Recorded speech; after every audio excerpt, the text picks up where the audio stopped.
Hello guys, welcome back po ulit dito sa ating YouTube channel, The Homebase Edit. Guys, ito yung good news, no? I-share ko sa inyo bago po matapos itong 2025, no? At magpursige na tayo dito sa pag-create ng mga content dahil hindi nga lang po sa short videos or long form videos tayo kikita sa pinakabagong monetization setup dito kay Facebook. So, introducing Facebook New Creator Monetization Program. So, magi-start po ito this coming August 31, no? Or September. September po, lahat po ng mga monetized creator or Facebook profile or even pages ay mata-transition na sa pinakabago na content monetization beta. So, yun. Pag-uusapan natin, ano nga ba ito? Mas okay ba to compared dun sa mga individual tools? So, tara, check natin. Sabi dito, no, the future Facebook content earning has officially changed. Actually, last month pa ito na update sa atin ni Facebook, no? Bago po yung mga changes dito. So, ano nga ba ito? Starting August 31, 2025, ayan, Facebook launched a new all-in-one creator program. Ito ngayong content monetization beta. That's papalitan po, hindi po mawawala yung ating kitaan sa short form video, long form video, and then doon sa performance bonus. Bali, ang mangyayari, pag-iisahin na po itong tatlo na to. For example, ano ang advantage nito, guys? Kung kayo po ay hindi pa monetize sa long form video or short form video before sa mga individual tools nyo, ngayon po, kapag po na-invite na kayo, automatic po yan, magkakaroon na kayo ng ways to earn dito. Ayan, sa tatlo na yan.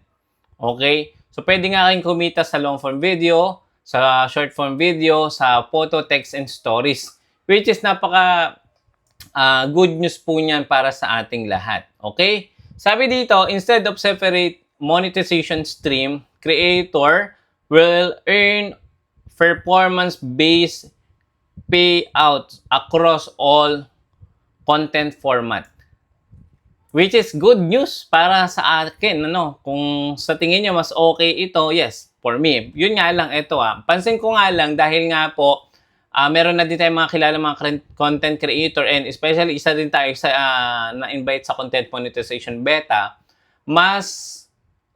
siguro mas mababa po yung kitaan ngayon kasi nga po nakabase na sa engagement-based revenue si Facebook ngayon. So, ano nga ba yung dapat natin tandaan? Kung kayo po ay mag-create ng mga content, no, make it sure nakabase po yan kung gaano karami yung pwedeng makapag-comment dyan, makapag-share sa mga video or content nyo.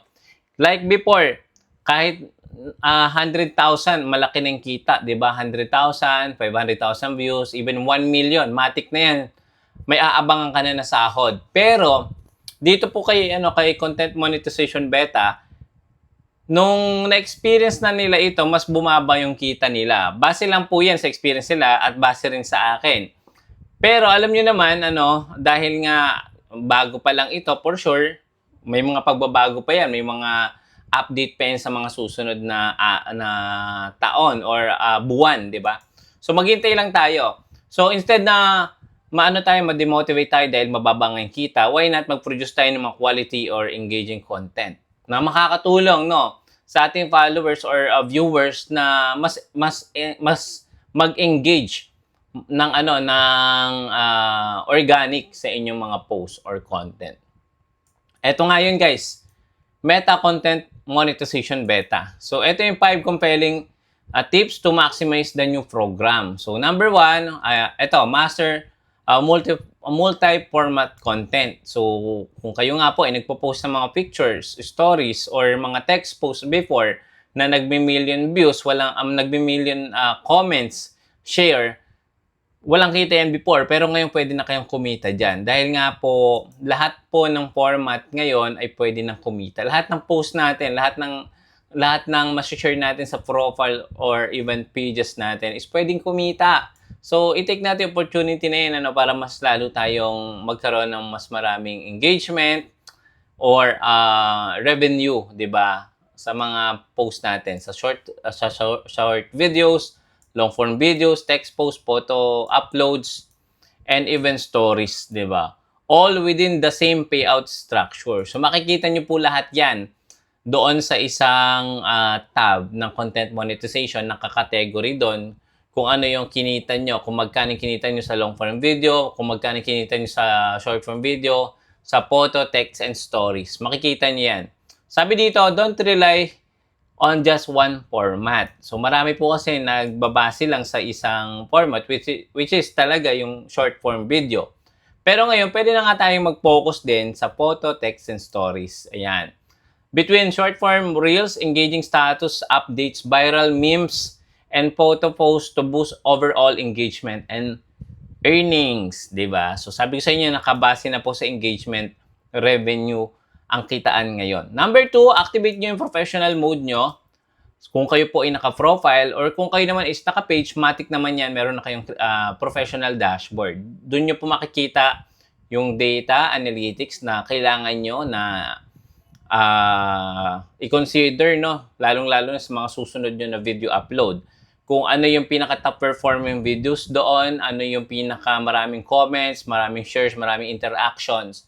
Pwede kayo magbase doon sa next post nyo. So, mas okay po yon kasi numbers won't lie, di ba? Don't lie, parang ganon. So, I suggest magbase tayo sa data. Kung anong oras madalas marami kayong views. So, yun na yung basihan nyo sa masusunod nyong upload. So, yan. To be eligible sa monetization, kung naka-profile kayo, kailangan nyo i-turn on yung professional mode manually. Kung naka-page naman kayo, automatic naman yung meron yung creator or professional dashboard for creators. So, yun. So, yun nga. Ma-unlock nyo yung analytics, audience tool, and eligibility for monetization. Okay, number 3. Focus on performance, not just views. Meron po tayong isang creator na kilala or kilala natin dito sa Facebook, no? Umabot siya ng 50 million views pero sobrang baba po ng earnings. Possible yan, guys, dahil walang masyadong engagement, no? At siguro dahil sa nature ng content or video. So be very careful din. Again, kailangan nating sundin yung mga policy po ni Facebook, especially sa community standard.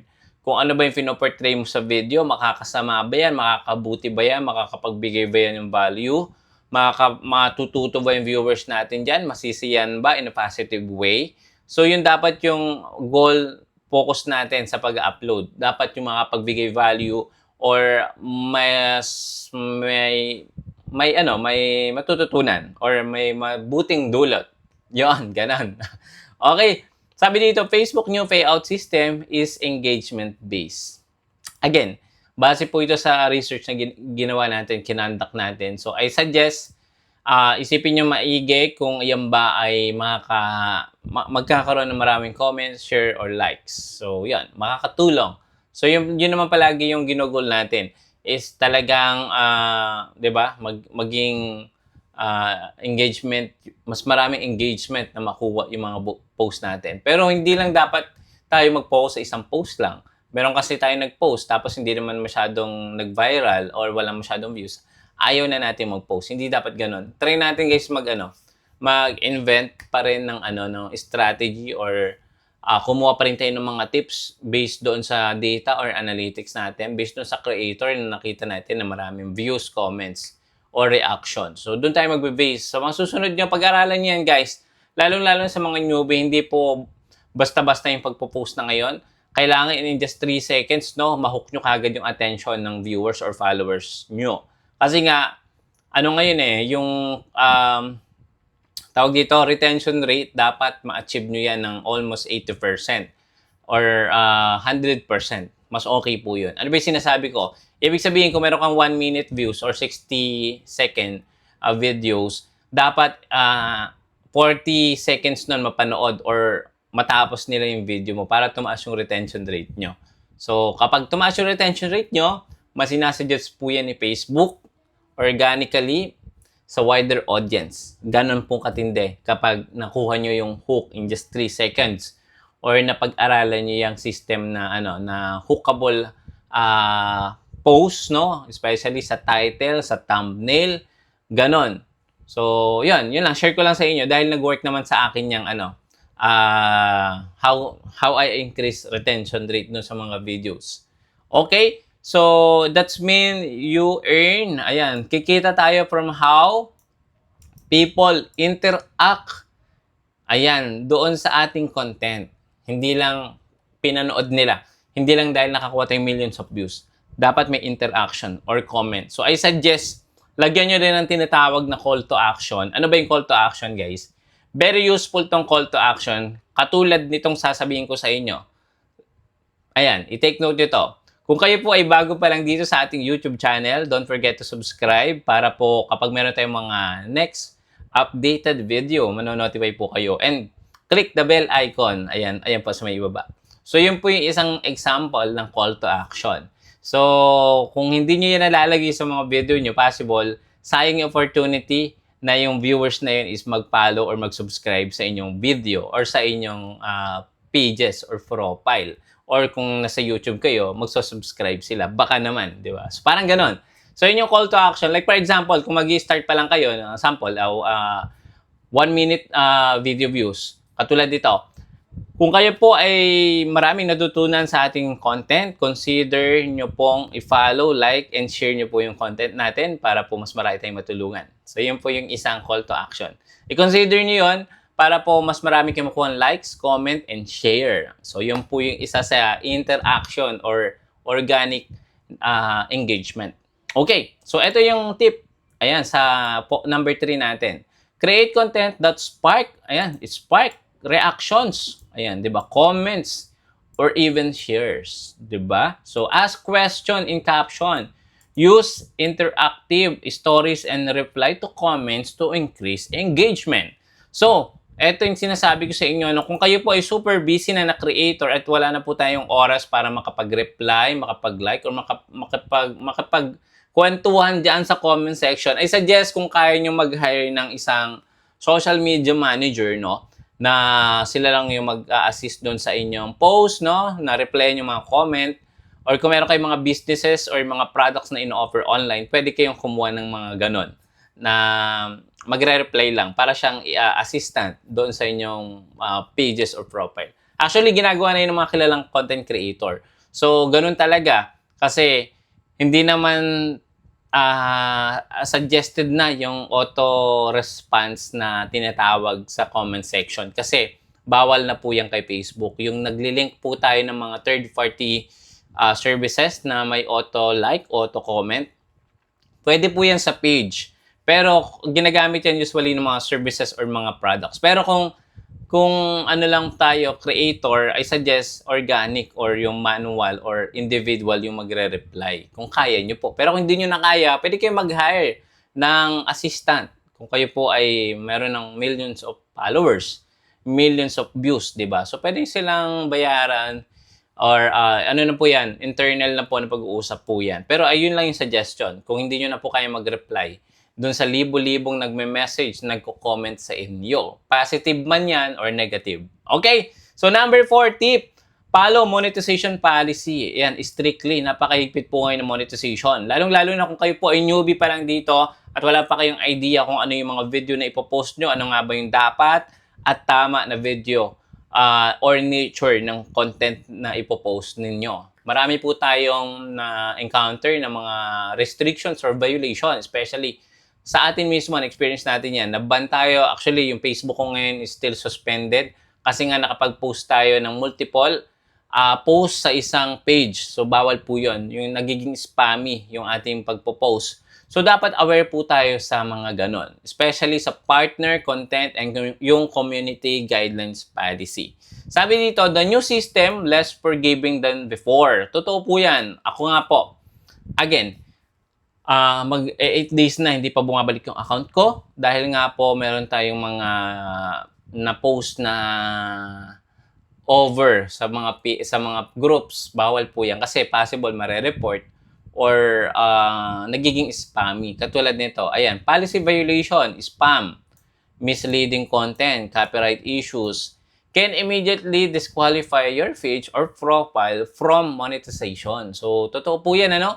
Lalo-lalo na kung kayo po ay gumagamit ng mga copyrighted audio or background sa inyong video. So, be very careful sa paggamit ng mga sikat na kanta. Automatic po yan copyright. Kapag may copyright, kailangan nyo i-dispute or kailangan nyo i-delete yung video para po ma-remove yung violation or restrictions. Yun nga lang, no, kapag naman na-approve nyo, yan, magkakaroon po kayo ng shared revenue, which is mas malaki pa yung kita ng may-ari ng music compare sa video nyo.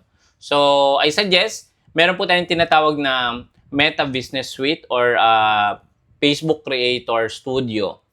Kumuha po kayo doon ng mga music na royalty-free. Ayan, o yung no copyright. Actually, kapag nag-upload ako ng Reels, meron na po doong selection ng mga background music na copyright and yung mga license na music na hindi natin pwedeng gamitin sa commercial. Okay? So, malinaw. Pag commercial yan, bawal yon kasi monetization yun eh. Ibig sabihin, gagamitin nyo yung audio niyan para kumita kayo. So, bawal yon. So, magkakaroon talaga ng problema dyan. Pero kapag mga royalty-free music, pwede nyo gamitin sa any commercial purposes. Sa pagbablog, di ba? Or sa pag-sharing ng mga products nyo online. So, yun po yung mga royalty-free music. Ito yung tip natin. Always use original content, avoid clickbait, follow community standard, 'di ba? Partner monetization policy to stay safe. So number 5. Ayan, number 5. And dahil umabot kayo dito, ayan, sinasabi ko sa inyo, don't forget to subscribe. Andiyan po tayo. So number 5, use creator tools. Ito nasabi ko na din to kanina. Gamitin yung Meta Business Suite or Creator Dashboard where you can see your earnings, post performance, engagement breakdown, and format-specific metrics. So, napaka-importante po nito. Ito po yung ating magiging kasangga at kaibigan sa ating monetization journey. So, actually, thousands of videos na naman yung mga na-upload natin regarding ano nga ba yung naitutulong ng Meta Business Suite, or ng Creator Dashboard, or ng Creator Studio sa paggawa ng content. So, double down on content type, generate most engagement. If photo posts are driving shares, post more photos, di ba? Kung yung videos nyo nagdadrive ng mas maraming engagement, frequently mag-post kayo ng videos na for sure na maraming manonood. At the same time, maraming magko-comment, like, and react, di ba? So, yun po yung isa. So, bakit napaka-importante nitong bagong update, no? Para sa akin, napaka-importante nito. Number 1, more flexible in content strategy. Number 2, one dashboard for tracking all earnings. Number 3, increase opportunity to monetize non-video content. Yung non-video content natin, guys, photo, text, and stories. Okay? Yung ina-upload natin before sa personal account natin, picture nyo ng pamilya nyo, picture nyo magjowa kayo, picture mo kung anong kinain mo sa labas, kung anong coffee yung tinikman nyo sa restaurant or sa cafe. So, pinopost natin yan. Ang daming comment, reactions. Pwede na kayong kumita, guys. Okay, so hindi lang sa videos. Number 4, cleaner phrases compared to previous bonus system. Napakatotoo nun, guys. Sobrang ngayon, pinag-isipan to ni Facebook for me, no? Kasi nga, instead na isa different invoice ngayon, pinag-isa na ang mga non-video format and then yung video format. Okay? Para mas kita natin kung ano nga ba yung need nating i-focus. Focus tayo sa video, long or short, or focus tayo sa photo, text, and stories. Okay. Kung may natutunan, again, maraming salamat sa panonood. Please don't forget to share, like, comments, and subscribe sa ating YouTube channel para sa mga next video upload, manonotify kayo. See you again sa next video. Bye-bye!